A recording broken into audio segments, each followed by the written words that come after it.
Another missile! Another missile! This is what the Hindu mobs are doing! Sectarian violence on the streets of Leicester.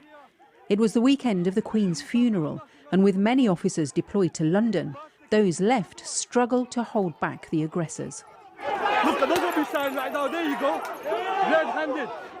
It had started on Saturday, when a group of mainly Hindu men marched 2.5 miles to the east of the city, which is predominantly Muslim. Come on, look, you've got a weapon in his hand and you're allowing it. Man's got a weapon and you're allowing it.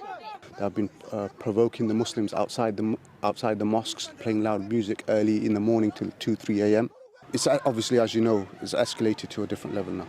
Ismail Shafi had been trying to calm things down. In this video, he's addressing a group of young men who had wanted to retaliate. We've got no qualms with the Hindus, he tells them.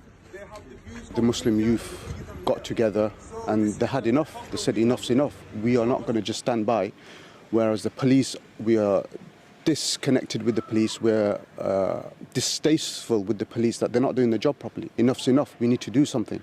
And they are like going around patrolling the streets, making sure our Muslim brothers and sisters are feeling safe, and they don't feel safe at the moment. But even by saying that Muslims are just patrolling, some Hindus take that as a provocation. From our side, it's just a frustration. Yes, they are Muslims. With a knife, bro. With a knife and stuff. That frustration is shared by the Hindu community. This video shows a Hindu flag being pulled down from outside a temple. What it doesn't show is that a Muslim imam was there trying to stop the crowds. Much of the footage has gone viral, used in propaganda videos. It's also been reported across India and Pakistan. Meanwhile, 15 people have been arrested after a serious disorder broke out in UK's Leicester city over the weekend. So these are the kind of messages you've been getting on your phone? That's right, yeah. Outside the mosque, Mr. Hussain shows me the WhatsApp messages that are going around. Boycott all Muslim shops. If we all together boycott them, only they will know power of Hindus. The violence hasn't come as a surprise to everyone in this city. Leicester is often held up as a model of integration, but is that view outdated?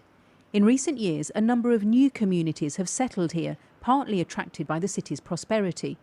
A small minority have been accused of bringing with them the politics of an extreme right-wing Hindu nationalism from India or Hindutva ideology. Although it's been widely reported that the initial violence was sparked by a cricket match, that's not what's going on in this city. The tensions have been bubbling away for some months now. The police and the local authorities have been accused by some residents of failing to understand what's going on here.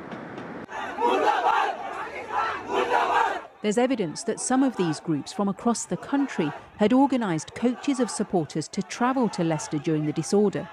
Of 47 arrests, over half were of people who live outside the city. I don't think we have been slow to respond to these incidents. We've got a dedicated investigation team wrapped across all of them. There's significant body-worn videos, CCTV, online imagery that we're working our way through. Today, a joint statement was issued by Hindu and Muslim residents. We arrived in this city together.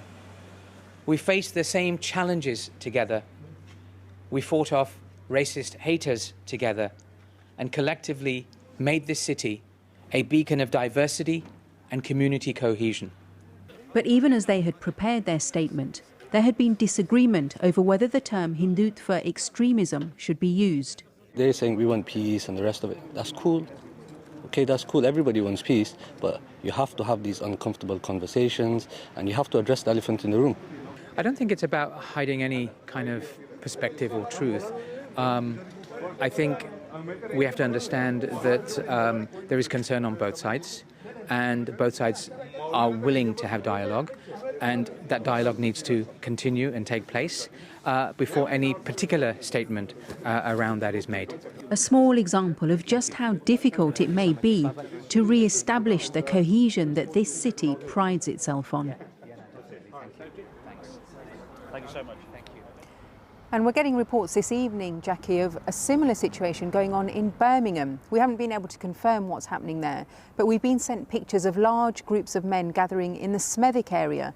And earlier today on social media, we saw posts from people in that city calling for a demonstration or a march this evening. People in Leicester have been warning for some months now that unless the violence here and the situation here is dealt with, it may soon spread to other cities, and there's a concern this evening that that may already be beginning to happen. Darshna, thanks very much.